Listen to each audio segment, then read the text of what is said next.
Wala nang maraming paligoy-ligoy pa, diretso sa punto na. Maiksi lang ang komentaryo, pero diretso sa punto. Maraming kuro-kuro, may tiwali, may totoo. Dito, sa puntong diretso tayo. Punto, diretso. Tungkol sa presyo ng mga bilihin at saka yung classroom. Grabe. Ito in-interview siya nila Banat Bay. Ano daw ba ang masasabi niya dito sa mga programa sa edukasyon nitong kasalukuyang administrasyon? Alam niyo kung ano na naman ang komentaryo ni Sara? O ito, basahin ko para may ebidensya tayo. Ang sabi ni Sara Duterte, mga kabunyog, ang sabi ni Sara Duterte, ang ano daw dyan, ang importante daw dyan, hindi naman yung ang importante dyan, ito. Ang sabi ni Sara, ang mahalaga sa edukasyon ay yung natututo yung bata, hindi kung saan siya nakaupo araw-araw. So, wag tayo doon sa bakal at semento pumukos. Ay syempre kasi 'di ba, ang programa ngayon ng gobyerno, yung backlog sa mga classrooms, yan si Senador Bam Aquino ang nagtutulak niyan. Yung backlog sa classrooms kasi grabe talaga. Grabe ang backlog sa classrooms. Tanggap naman yan ng administrasyon. Kaya nga sa Senado, yun ang main advocacy ni Senador Bam Aquino. Yung acceleration, anong tawag doon? Yung pag-accelerate ng paggawa ng mga classrooms. Kasi grabe, talagang nung nakaraang mga taon, kahit sa panahon ni Marcos, tinanggap naman ng administrasyon na grabe yung backlogs. Kaya may batas na pinasa ngayon, pinirmahan na yan. Ang sponsor sa Senado niyan, si Bam Aquino. Talagang pinupurso niya yan na yung mga backlog sa classrooms ay mapunuan. Kasi nga grabe ang kakulangan sa classrooms.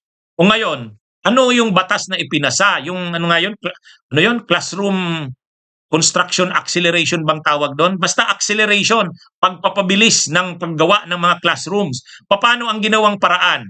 Hindi na DPWH ang gagawa, hindi na. Yung mga local government units, mga mayors, governors, binigyan na ng kapangyarihan na sila mismo pwede nang mag-initiate ng pagpagawa. May pundo naman pinunduhan ng napakalaki. Sabi nga ni Senador Bam Aquino, ito ang pinakamalaking pondo na binigay sa edukasyon pagdating sa paggawa ng mga classrooms. Para mapabilis, kung nakakaalam ng paggawa na yan, hindi na DPWH, masyado pang naaabala. Ang dami ng trabaho ng DPWH, paggawa ng kalsada, tulay, pati kung mga classroom sa kanila pa, naaabala lalo. So binigay ngayon sa mga LGUs. Kaya nga 'di ba pinatawag sa Malacanang yung mga mayor sa governors? Bakit? Para ma-brief sila. Nandun si Senador Bam Aquino bilang siya ang nag-sponsor niyan sa Senado. Tuwang-tuwa yung mga mayors, tuwang-tuwa yung mga governors. Kasi talaga namang kailangang habulin na yung backlog sa classrooms. Ngayon, tinanong si Sara ng mga vloggers ng DDS. Doon sa programa ng SMNI, ang sabi ni Sara Duterte, hindi naman importante yung mga classroom na yan. Mga kabunyog pag narinig ito ni Bam Aquino, ano kaya? Sabi ni Sara, ang mahalaga sa edukasyon yung natututo yung bata, hindi kung saan siya nakaupo araw-araw. Kaya wag daw pukusan yung mga bakal at semento. Kahit saan naman daw pwedeng matuto ang mga bata. Ay, mga kabunyog. Alam nyo, bakit ganyan ang sinasabi ni Sara? Kasi yung kapalpakan ng administrasyon ni PBBM sa unang taon ng mga backlog sa classrooms, sino ba ang secretary ng education nun? Sino ba ang secretary ng education? Ang sinasabi ni Sara, bakit daw ang pinagkakabalahan ngayon paggawa ng mga classrooms? Kaya ang dapat daw na pinupukusan, paano matututo ang mga bata? Ang tama dyan, pareho yan importante. Ayusin mo yung mga pasilidad. Ibig sabihin yung mga classrooms, ayusin mo yan. Ayusin mo rin yung tinuturo. Pareho yan kailangan, pareho yan mahalaga. Siyempre mahalaga na yung paraan o yung kalidad ng edukasyon i-improve mo. At the same time, ayusin mo rin yung pasilidad. Kahit magigaling yung mga teachers, magagaling yung curriculum, magagaling yung mga nagtuturo, kung wala namang maayos na pasilidad. Kung umuulan, tumutulo yung mga bubong. Ha? Ha? Ha? Ganun, anong klase nito? Kaya naman pala mga kabunyog ang nangyari sa atin, yung edukasyon natin, sira, bagsak. Sa panahon ni Sara, sa 3 taon halos na siya ang secretary, o 2 taon ba yon? Kaya pala grabe ang backlog sa classrooms. Ha? Kaya nang itong si Bam Aquino nang maging senador, ganun talaga yung advocacy niya. Sabi niya, paspasan natin yan. Acceleration. Ha? O imagine niyo. Kaya mga kabunyog, mga kababayan, si Sara, dahil nga palpak yung kanyang pagiging DepEd Secretary, pagiging DepEd Secretary, imagine niyo naman si Sara, pag upo niyang DepEd Secretary, ano kaagad ang programa niya? Di ba yung toothbrush drill? Naalala niyo yun? Ha?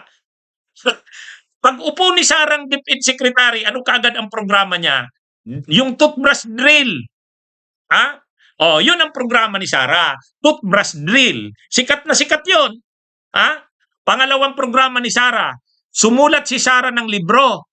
Ano ba yun? Ano yun? Yung kwento ng ano ba yun? Yung kwento ba yun ng yun ng loro?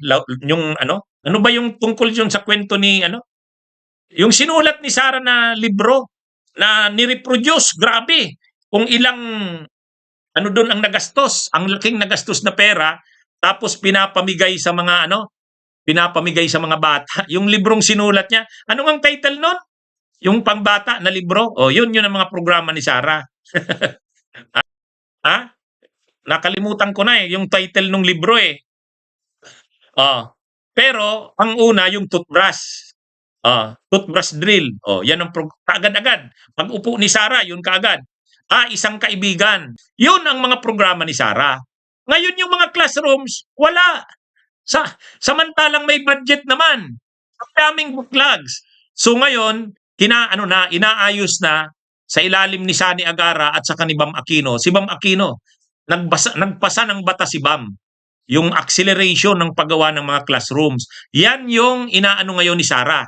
Yan yung kinukomentaryuhan niya.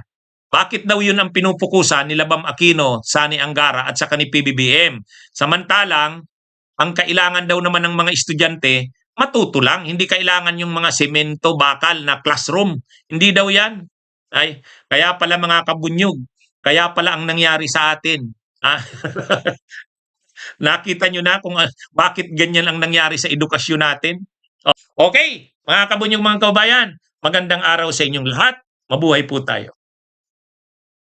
Bunyog, bunyog, halikan na kasama ka. Bunyog, kapag buklod ay may pag-asa. Luzon, Visayas, Mindanao, isa ang pananaw. Sa bagong Pilipinas ang bunyog isisigaw. Bunyog.